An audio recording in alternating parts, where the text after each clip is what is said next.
Hello नमस्कार प्रसिद्धियों।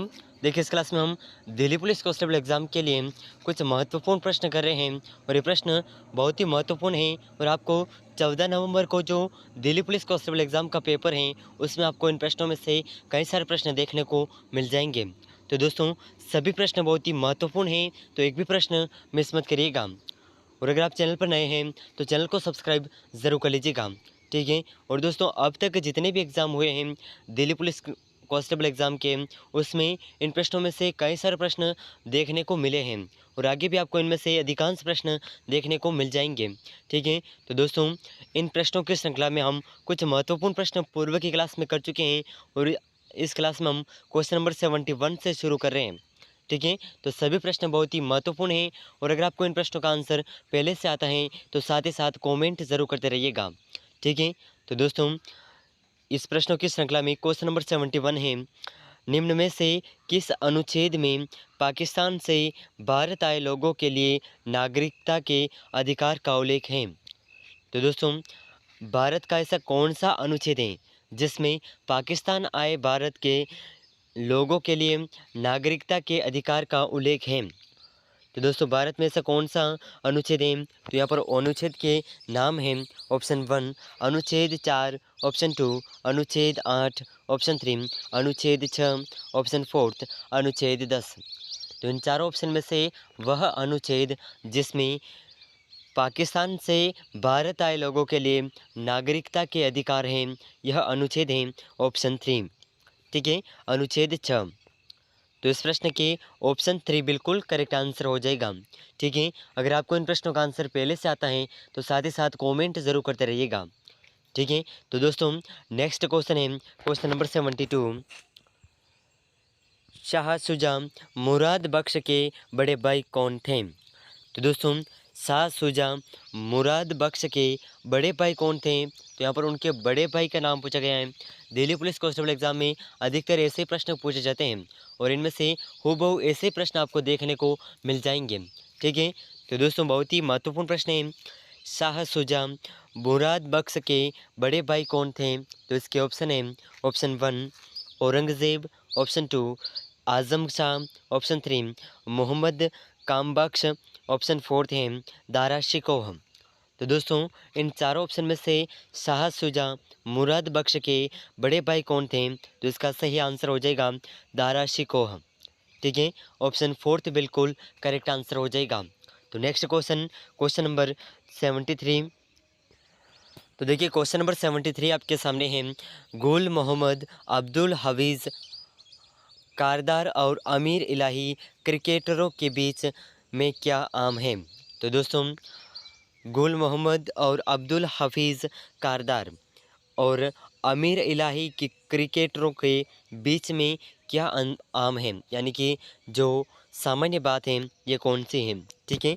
तो इसके ऑप्शन है ऑप्शन 1 वे केवल पाकिस्तान के लिए खेले हैं, ऑप्शन 2 वे केवल इंग्लिश काउंटिंग के लिए खेले हैं, ऑप्शन 3 है वे भारत और पाकिस्तान दोनों के लिए खेले हैं, ऑप्शन 4 हैं ये केवल भारत के लिए खेले हैं। तो दोस्तों इस प्रश्न का जो सही आंसर है, ये सही आंसर हो जाएगा ऑप्शन 3, ये भारत और पाकिस्तान दोनों के लिए खेले हैं, ठीक है।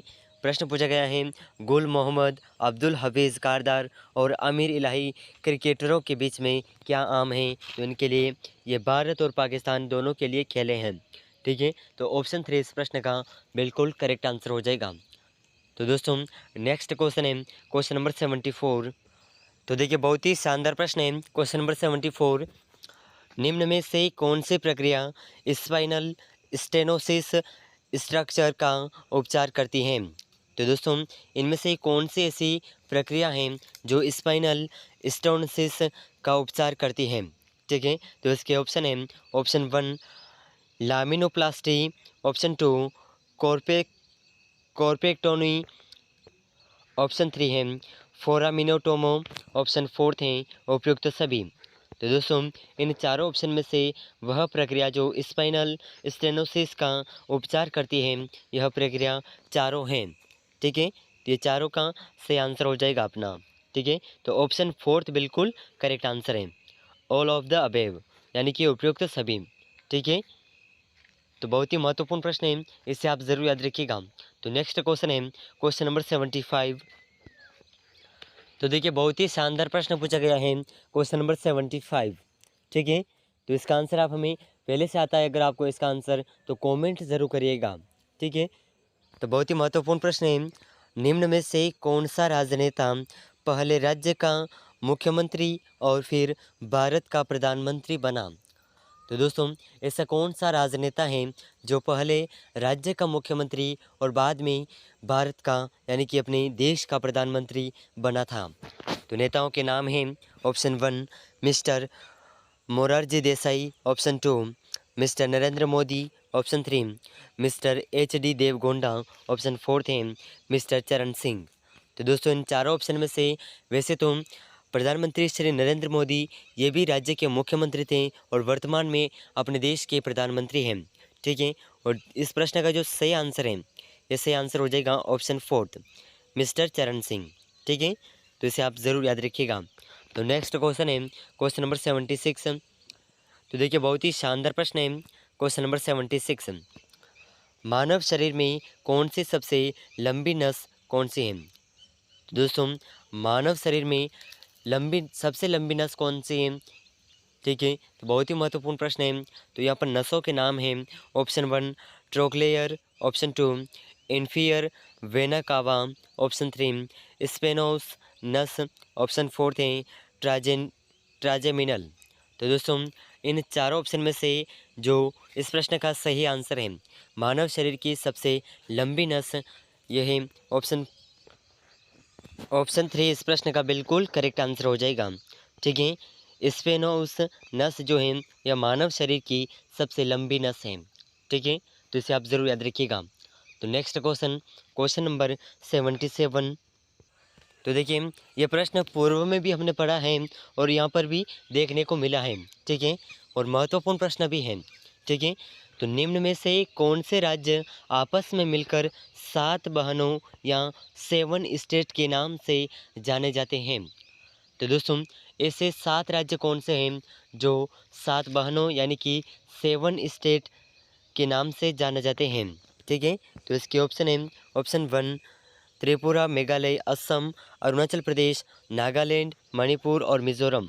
ऑप्शन 2 है सिक्किम, पश्चिम बंगाल, असम, अरुणाचल प्रदेश, नागालैंड, मणिपुर और मिज़ोरम।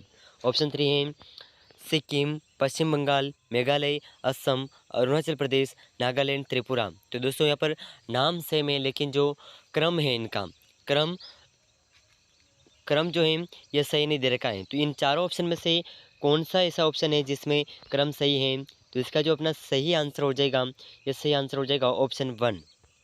ठीक है, सबसे पहले आएगा त्रिपुरा, उसके बाद में मेघालय, उसके तीसरे नंबर पे है असम, चौथे नंबर पे है अरुणाचल प्रदेश, पाँचवें नंबर पे है नागालैंड, छठे नंबर पर है मणिपुर, सातवें नंबर पर है मिज़ोरम।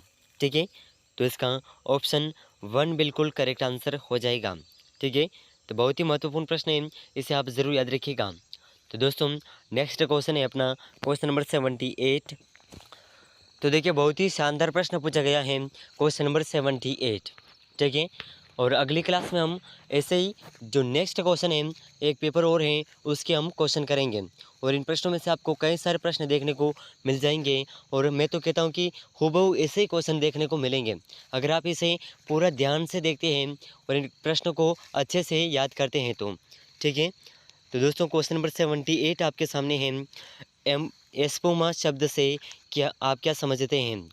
तो दोस्तों एस्पुमा शब्द से आप क्या समझते हैं। तो इसके ऑप्शन है ऑप्शन 1 फोम, ऑप्शन 2 साबुन, ऑप्शन 3 नमक, ऑप्शन 4 है कैल्शियम। तो इन चारों ऑप्शन में से एस्पुमा शब्द से जो इसका सही अर्थ है, इसका सही अर्थ हो जाएगा ऑप्शन 1, इसे फोम कहते हैं।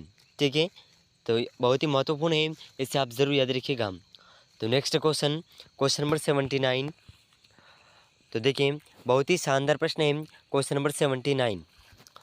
निम्न में से कौन सा शब्द अशोक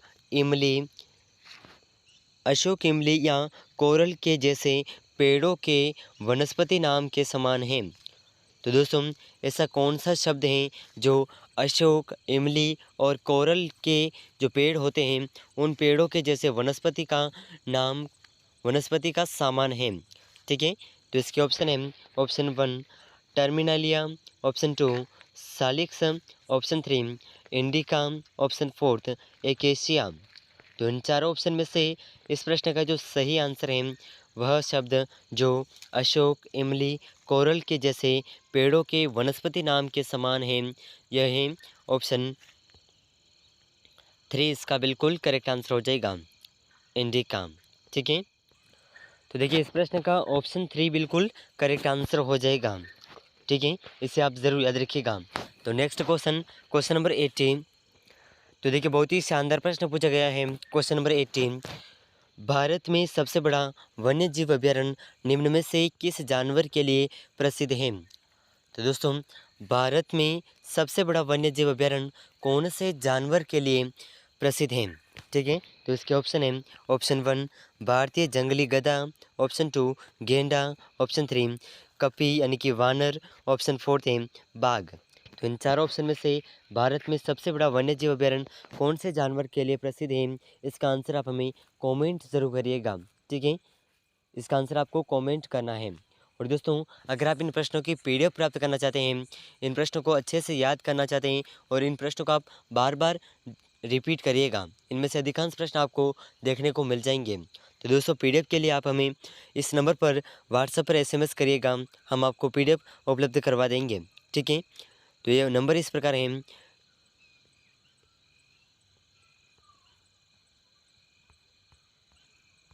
तो इस नंबर पर आप हमें व्हाट्सएप पर मैसेज करिएगा।